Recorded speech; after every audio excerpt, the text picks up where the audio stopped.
Hello friends, welcome to Gurukul.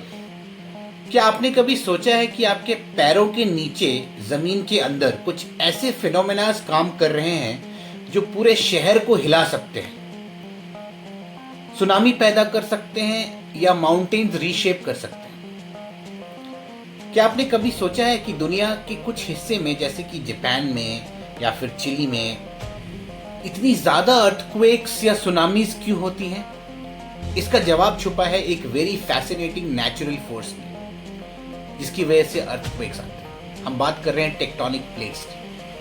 आज की video में हम समझेंगे कि टेक्टोनिक प्लेट कितनी तरह के होते हैं और उनका जो आपस में इंटरेक्शंस होता है वो किस तरह का होता है और वो कैसे ट्रिगर करता है सुनामी को या अर्थक्वेक को या फिर माउंटेन्स के बनने के फिनोमेना को। हमारा अर्थ का क्रस्ट एक सॉलिड और टूटने वाला कवर नहीं है। ये 15 बड़े टेक्टोनिक प्लेट्स में बटा हुआ है जो सेमी लिक्विड मैंटल के ऊपर फ्लोट करती रहती है। ये प्लेट्स हमेशा हिलती डुलती रहती हैं, कहीं टकराती हैं, कहीं एक दूसरे के आसपास से निकल जाती हैं और कहीं दूर होती जाती हैं। इनका हर मूवमेंट इनके एक बहुत बड़े फोर्स रिलीज करता है। ये फिनोमेना जो अर्थक्वेक्स या सुनामीज या वोल्केनिक इरप्शंस, ऐसे फिनोमेना को ट्रिगर कर सकते हैं।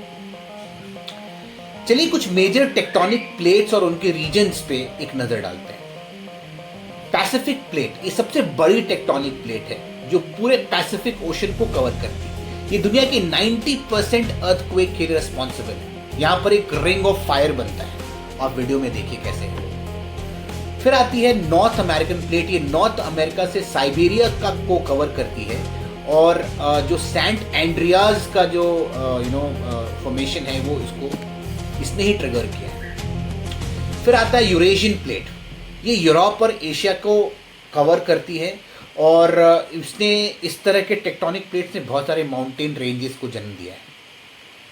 फिर नाज़का प्लेट होता है। ये साउथ अमेरिका के नीचे रैपिडली सबडक्ट हो रही है। एंडीज माउंटेन रेंज और फ्रीक्वेंट अर्थक्वेक्स रीजन में जो होते हैं ये इसी प्लेट की वजह से। फिर आता है इंडो ऑस्ट्रेलियन प्लेट। ये इंडिया और ऑस्ट्रेलिया को कवर करती है और यूरेशियन प्लेट से टकराकर इसने हिमालयाज जैसे माउंटेन्स को पैदा किया है। आज भी जब हम दिल्ली के आसपास के एरिया में ट्रेवर्स बहुत फ्रीक्वेंटली फील करते हैं तो उसका एपिसेंटर हमेशा हिमालयन फुट हिल में रहता है, जैसे कि नेपाल के आसपास। नेपाल तो वेरी फ्रीक्वेंट अर्थक्वेक्स वहाँ पे आते रहते हैं। ये इसी वजह से होता है, because of the Indo Australian plate. Tectonic plate के इंटरेक्शंस को समझेंगे हम लोग कि जो टेक्टोनिक प्लेट्स के इंटरेक्शंस किस तरह के होते हैं। सबसे पहला होता है कन्वर्जेंट बाउंड्रीज, जहां दो प्लेट्स एक दूसरे की तरफ मूव करते हैं। इस टकराव का अंजाम डिपेंड करता है कि कौन से प्लेट्स टकरा रहे हैं। अगर एक ओशनिक प्लेट और एक कॉन्टिनेंटल प्लेट्स टकरा रहे होते हैं तो ओशनिक प्लेट नीचे सबडक्ट हो जाती है क्योंकि ये पतली और डेंस होती है। लेकिन अगर दो कॉन्टिनेंटल प्लेट्स टकराएं तो सबडक्शन नहीं होता। इससे बनते हैं माउंटेन रेंजेस जो अभी भी ऊपर उठ रहे हैं शायद। दूसरा टाइप है डाइवर्जेंट बाउंड्रीज, जहां प्लेट्स एक दूसरे से दूर मूव करती हैं। ये ज्यादातर ओशंस में होता है, जैसे अटलांटिक ओशंस के बीच में मिड अटलांटिक रिजेस, जहां से नई क्रस्ट का फॉर्मेशन होता है। जहां ओशनिक प्लेट्स सेपरेट होती हैं, मैग्मा नीचे से ऊपर आ जाता है और नए आइसलैंड्स या रिजेस क्रिएट करता है। और जब कॉन्टिनेंटल प्लेट्स डाइवर्ज करती हैं तो एक रिफ्ट वैलीज बनाती है, जैसे कि अफ्रीका का ग्रेट रिफ्ट वैली। तीसरा टाइप है ट्रांसफॉर्म बाउंड्रीज, जहां प्लेट्स एक दूसरे के पैरेलल स्लाइड्स करती हैं और ये इंटरेक्शंस काफी वायलेंट हो सकता है क्योंकि प्लेट के एजेस रफ होते हैं और फ्रिक्शन बहुत ज्यादा होता है। San Andreas fault in California इसका एक एग्जांपल है, जहां अर्थक्वेक्स वेरी फ्रीक्वेंटली अकर होते हैं। पैसिफिक रिंग ऑफ फायर एक ऐसी रीजन है जो टेक्टोनिक एक्टिविटी का एपिसेंटर है। ये एक हॉर्स शू शेप का पैसिफिक ओशन के इर्द गिर्द है, जहां हमेशा अर्थक्वेक और वोल्केनिक इरप्शंस होते रहते हैं।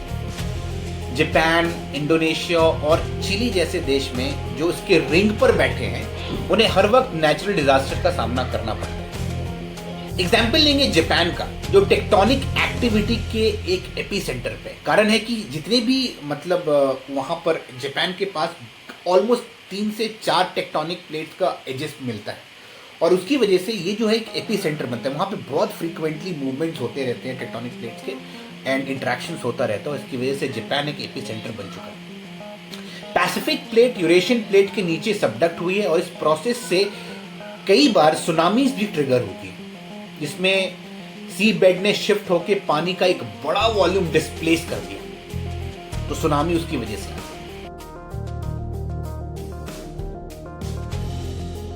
और सबसे बड़ा चीज जो इसके अंदर है कि जो भी टेक्टोनिक प्लेट्स के एजेस पर जो भी कंट्रीज फॉल करती है, जैसे कि जापान हो गया या चिली हो गया, इंडोनेशिया हो गया, तो जो ये टेक्टोनिक प्लेट्स के एजेस पे जो होते हैं वहाँ पर ये इवेंट बहुत ज़्यादा होता है और बहुत ज़्यादा अर्थक्वेक्स देखने को मिलते हैं। वहीं वैसे कंट्रीज जो इस टेक्टोनिक प्लेट्स के बीचों बीच होते हैं, जैसे कि आप देख लो ऑस्ट्रेलिया, बहुत कम वहाँ पर आपको देखोगे कि अर्थक्वेक जैसे इवेंट होते हैं। उसके पीछे कारण होता है कि वो ऑस्ट्रेलियन प्लेट के बिल्कुल बीचों बीच है, इसलिए वहाँ पर कभी भी इश्यूज नहीं होते हैं।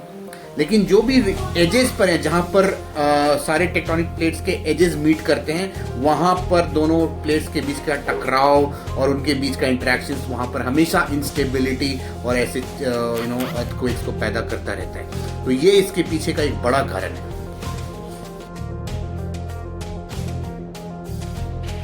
जापान में हालांकि जापान की तैयारी जो होती है इन डिजास्टर्स के सामने, वो एक मिसाल है। उनका अर्थक्वेक रेजिस्टेंट इंफ्रास्ट्रक्चर और एडवांस्ड अर्ली वार्निंग सिस्टम काफ़ी जान बचा चुके हैं।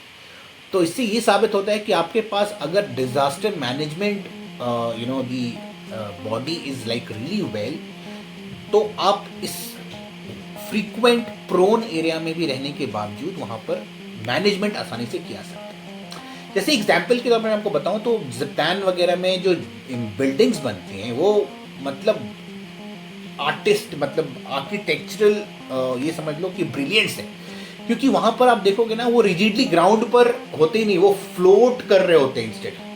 वहां पे that's the principle behind the flexible foundations. Japanese engineers use a technique called as base isolation, where shock absorbing pads made of rubber, lead or steel are placed between the building and its foundation. लेकिन natural calamities के सामने sometimes you always have to there worse coming in, so हो सकता है कभी कभी ये सारी चीजें भी काफी ना हो।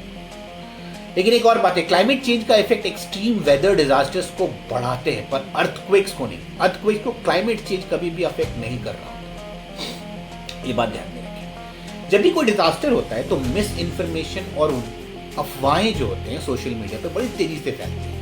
कंस्पिरेसी थियरीज और फेक क्लेम्स लोगों में डर पैदा करते हैं। सच ये है कि ये इवेंट्स कुदरती होते हैं और इनका जवाब साइंस के पास है।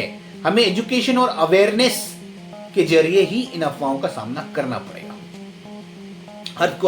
हर अर्थक्वेक्स, हर एरप्शन और हर सुनामी हमें याद दिलाती है कि अर्थ की एनर्जी कभी रुकती नहीं है। तो मुझे भरोसा है कि आज मैंने आपको इस वीडियो में बहुत सारी ऐसी बातें बताई जो आपके लिए शायद बहुत यूजफुल होंगी इन्फॉर्मेशन। मैं चाहूँगा कि आप इस वीडियो को शेयर करें, ज़्यादा से ज़्यादा लोगों तक पहुँचाएं ताकि ये इन्फॉर्मेशन लोगों में पता चले, क्योंकि ये बहुत ज़रूरी है आपको समझने के लिए कि कैसे अर्थक्वेक्स ट्रिगर होते हैं या कभी सुनामी होता है, किस एरिया में बहुत प्रोन होता है।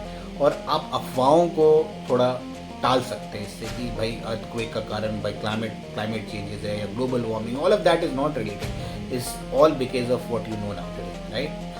Thank you so much for watching this video, and I hope you'll subscribe my channel so that you get more contents like this. And thank you so much. You've been a very great audience.